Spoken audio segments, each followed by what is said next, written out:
अभी जम्मू कश्मीर से आ रहा हूं और केवल यहां की सभा के लिए आया हूं, अन्यथा मेरे और भी कार्यक्रम थे। मैंने कहा नहीं, मैं जाऊंगा सरधना में, मैं इस बार जरूर जाऊंगा, 24 में मैं जरूर जाऊंगा। और बहनों भाइयों, मैं इसीलिए आया हूं आपसे कहने के लिए, जो लोग गुमराह कर रहे हैं उनके गुमराह में आने की आवश्यकता नहीं। ये लोग कभी नहीं आएंगे। फिर जाति के सौदागर उपयोग करेंगे, बाद में सौदेबाजी करके गायब हो जाएंगे। हमें किसी भी ऐसे व्यक्ति के बहकावे में नहीं आना है जिससे हमारा राष्ट्र धर्म खतरे में आए। याद रखना, इस देश के राष्ट्र धर्म को हमेशा खतरा जब भी आया है, इन्हीं लोगों के कारण आया है जिन्होंने जातीयता के आधार पर समाज के सामाजिक ताने बाने को छिन्न भिन्न किया है, हमेशा छिन्न भिन्न किया है। और बहनों और भाइयों, मैं आपको इस बात के लिए आश्वस्त करता हूं कि कोई माय के लाल बाल बांका नहीं कर सकता है। सुरक्षा की इतनी पुख्ता व्यवस्था हमने की है यूपी के अंदर। आज आप देखते होंगे बड़े बड़े दुर्दांत माफिया और अपराधी किस कदर उनकी दुर्गति हो रही है।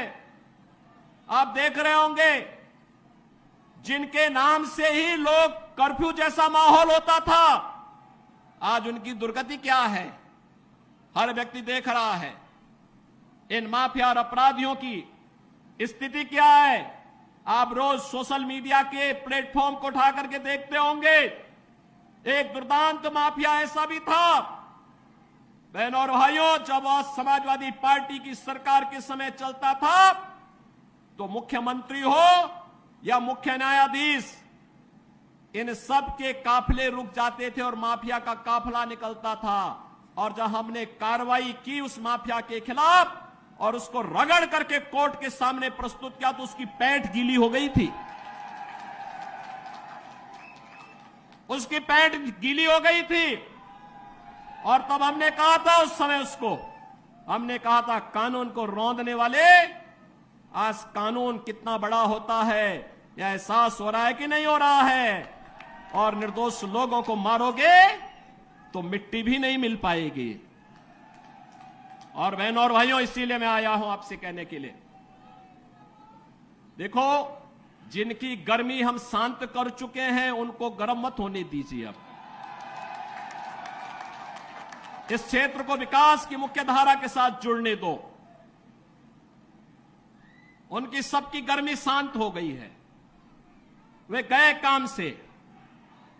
और इसीलिए मैं आप सबसे अपील करने के लिए आया हूं कि पूरे देश की एक आवाज है, पूरा देश एक ही स्वर में बोल रहा है। और वह बोल रहा है कि फिर एक बार मोदी सरकार, फिर एक बार